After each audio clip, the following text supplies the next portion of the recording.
പുളിഞ്ചിക്ക് ഇങ്ങനെ കാണിച്ച് നിൽക്കുന്ന കണ്ടാൽ പിന്നെ ഒരു സ്വസ്ഥതക്കേടാണ് കേട്ടോ. പുളിഞ്ചിക്ക് കിട്ടുന്നത് ഒരു സമാധാനവും കാണൂല.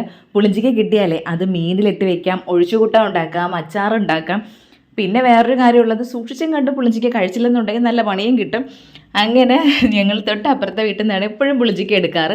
അവിടെ ചെന്നപ്പോഴേക്ക് പുളിഞ്ചി മരത്തിൽ ഇങ്ങോട്ട് 2-3 പുളിഞ്ചിക്കേ ഉള്ളൂ.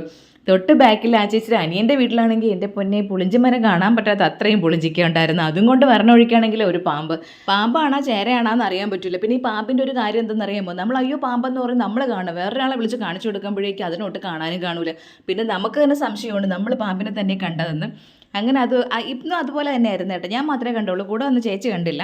അങ്ങനെ കുറച്ച് നേരം അതിനെ നോക്കിക്കൊണ്ടൊക്കെ നിന്നിട്ട് വന്നത് ആ പുളിഞ്ചിക്ക ഒഴിച്ച് കയറി വയ്ക്കുകയാണ് കേട്ടോ. പുളിഞ്ചിക്ക് 2-3 എണ്ണം കട്ട് ചെയ്ത് നന്നായിട്ട് വേവിക്കും, ഉപ്പും കൂടെ ഇട്ട്. അത് കഴിഞ്ഞിട്ട് തേങ്ങ തിരുവി ഇതിൽ ജീരകം, വെളുത്തുള്ളി, മഞ്ഞൾപ്പൊടിയും കൂടി ഇട്ട് വെണ്ണ പോലെ അരച്ച് അങ്ങ് ഒഴിച്ച് കൊടുത്തിട്ട് പിന്നെ തിളപ്പിക്കാൻ പാടില്ല. പിന്നെ കടുകും കൂടെ താളിച്ചൊഴിച്ചാൽ അടിപൊളി കറിയായി.